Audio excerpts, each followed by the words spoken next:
স্বরাষ্ট্র উপদেষ্টা lieutenant general Mohammad Jahangir Alam Chowdhury বলেছেন, বাংলাদেশের সাম্প্রদায়িক সম্প্রীতি সবসময় আছে।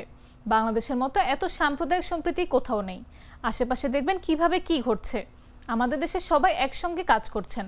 আজ দুপুরে নারায়ণগঞ্জের লাঙ্গলবন্দে ব্রহ্মপুত্র নদীর তীরে ধর্মাবলম্বীদের মহা অষ্টমী পূর্ণ স্নানোৎসব পরিদর্শন শেষে তিনি এসব কথা বলেন।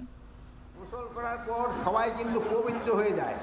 আমি আশা করব এখানে গোসল করার পর আপনারা যে পবিত্র হয়ে যাচ্ছেন এইটা সবসময় এটাই বজায় রাখবেন। অন্যান্য বারের তুলনায় এবার নদীর পানিটাও কিন্তু ভালো ছিল এবং এবার পুণ্যার্থীও কিন্তু সংখ্যা অন্যান্য বারের থেকে অনেক বেশি।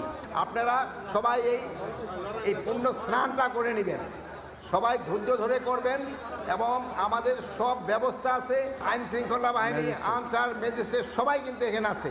আপনাদের সবাই কিন্তু আসছে আপনাদের সেবা দেওয়ার জন্য। পর্যটনের থেকে এটার ইম্পর্টেন্স কিন্তু এটা একটা পূর্ণভূমি, এটা কিন্তু পূর্ণতা হলো বেশি, পর্যটন কিন্তু বেশি না। এটা হলো ধর্মীয়, এটা হলো বেশি। এটা না আমাদের এখানে সম্প্রদায় সমিতির চেষ্টা নেই, এখানে সম্প্রদায় সম্প্রীতি সবসময় আছে। বাংলাদেশের মতো এত সম্প্রদায় সম্প্রীতি কোথাও নাই। এখানকার যত সম্প্রদায় সম্প্রীতি আছে আপনি অন্যান্য আশেপাশে দেখেন কিভাবে কি ঘটে। আমাদের দেখেন এখানে আমাদের হিন্দু, মুসলমান, বৌদ্ধ, খ্রিস্টান সব ভাই বোনেরা কিন্তু একসাথে আসছে, সবাই কিন্তু কাজ করে যাচ্ছে।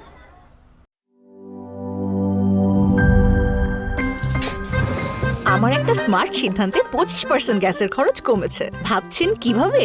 সাধারণ গ্যাস স্টোভ বদলে আমি এনেছি আরএফএল গ্যাস স্টোভ। এর সাইন্টিফিক নজল ও ব্রাস বার্নার ক্যাপ সমানভাবে তাপ ছড়িয়ে রান্না করে দ্রুত। তাই গ্যাসও বাঁচায় 25%, টাকাও বাঁচে 25%। আরএফএল গ্যাস স্টোভ নিরাপদ ও গ্যাস সাশ্রয়ী।